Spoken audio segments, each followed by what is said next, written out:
श्री परमात्मने नमः। अथ दशमोऽध्यायः। विभूतियोग नामः।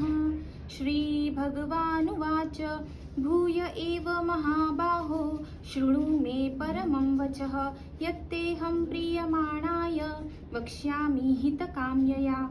न मे विदुः सुरगणाः प्रभवं न महर्षयः। अहमादिर्हि देवानां महर्षीणां च सर्वशः। यो मामजमनादिं च वेत्ति लोकमहेश्वरम्। असम्मूढः समर्थ्येषु सर्वपापैः प्रमुच्यते। बुद्धिज्ञानसम्मोहः क्षमा सत्यं दमः शमः। सुखं दुःखं भवो अभावो भयं चाभयमेव च। अहिंसा समता तुष्टिः तपोदानं यशो यशः। भवन्ति भावा भूतानां मत्त एव पृथग्विधाः। महर्षयः सप्त पूर्वे चत्वारो मनवस्तथा। मद्भावा मानसा जाता येषां लोक इमाः प्रजाः। एतां विभूतिं योगञ्च मम यो वेत्ति तत्त्वतः सोऽविकम्पेन योगेन युज्यते नात्र संशयः। अहं सर्वस्य प्रभवो मत्तः सर्वं प्रवर्तते इति मत्वा भजन्ते मां बुधा भावसमन्विताः। मच्चित्ता मद्गतप्राणा बोधयन्तः परस्परं कथयन्तश्च मां नित्यं तुष्यन्ति च रमन्ति च। तेषां सततयुक्तानां भजतां प्रीतिपूर्वकं ददामि बुद्धियोगं तं येन मामुपयान्ति ते। तेषामेवानुकम्पार्थम् अहमज्ञानजं तमः नाशयाम्यात्मभावस्थो ज्ञानदीपेन भास्वता। अर्जुन उवाच परं ब्रह्म परं धाम पवित्रं परमं भवान् पुरुषं शाश्वतं दिव्यम् आदिदेवमजं विभुम्। आहुस्त्वां ऋषयः सर्वे देवर्षिर्नारदस्तथा। असितो देवलो व्यासः स्वयं चैव ब्रवीषि मे। सर्वमेतद्रुतं मन्ये यन्मां वदसि केशव। न हि ते भगवन्व्यक्तिं विदुर्देवानदानवाः। स्वयमेवात्मनात्मानं वेत्थ त्वं पुरुषोत्तम। भूतभावनभूतेश देवदेव जगत्पते। वक्तुमर्हस्य शेषेण दिव्या ह्यात्मविभूतयः। याभिर्विभूतिर्भिर्लोकन् निमांस्त्वं व्याप्य तिष्ठसि। कथं विद्यामहं योगिं त्वां सदा परिचिन्तयन्। केषु केषु च भावेषु चिन्त्योऽसि भगवन्मया। विस्तरेणात्मनो योगं विभूतिं च जनार्दन। भूयः कथय तृप्तिर्हि शृण्वतो नास्ति मे अमृतम्।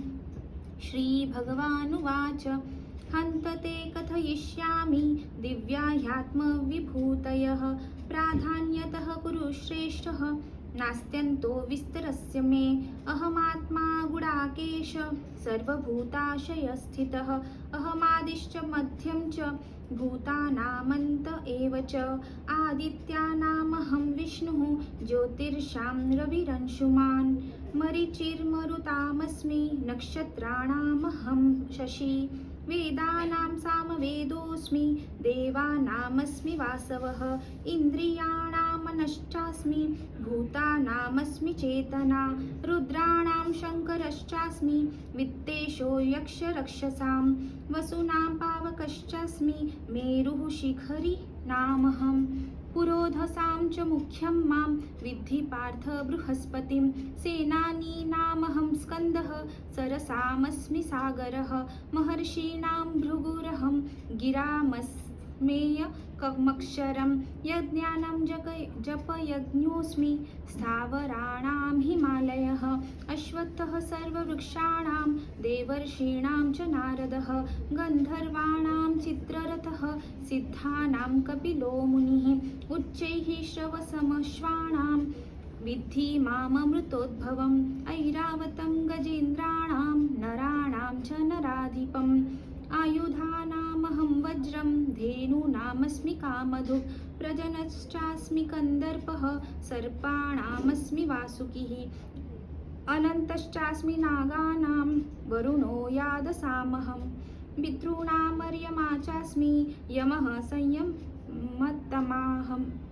संयमतामहं प्रह्लादाचस्मि दैत्यानां कालः कलयतामहं मृगाणां च मृगेन्द्रोऽहं वैनतेयश्च पक्षिणां पवनः पवतामस्मि रामः शस्त्रभुरुतामहं झषाणां मकरश्चास्मि स्रोतसामस्मि जाह्नवी सर्गाणां मादिरन्तश्च मध्यं चैवाहमर्जुन अध्यात्मा विद्यानां वादः प्रवदतामहम् अक्षराणामकारोऽस्मि द्वन्द्वः सामसिकस्य च अहमेवाक्षयः कालो धाताहं विश्वतो मुखः मृत्युः सर्वहरश्चाहमुद्भवश्च भविष्यताम् कीर्तिः श्रीर्वाक्च नारीणां स्मृतिः मेधा धृतिः क्षमाः बृहत्साम तथा साम्नां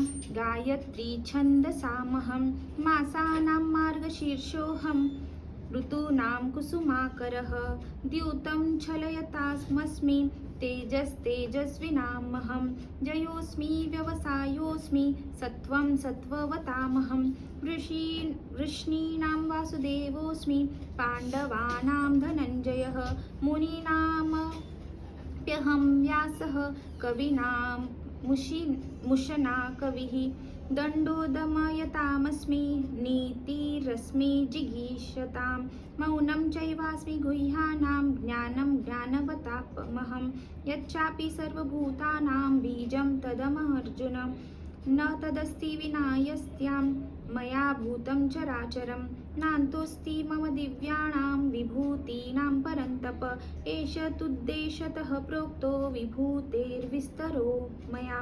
यद्यविभूतिमत्सत्त्वं श्रीमदुर्जितमेव वा तद्देवावगच्छत्वं मम तेजो अशसम्भवम् अथवा बहुनैतेन किं ज्ञातेन तवार्जुन विष्टभ्याहमिदं कृत्स्नम् एकांशेण स्थितो जगत् ॐ तत्सदिति श्रीमद्भगवद्गीतासूपनिषत्सु ब्रह्मविद्यायां योगशास्त्रे श्रीकृष्णार्जुनसंवादे विभूतियोगो नाम 10मोऽध्यायः।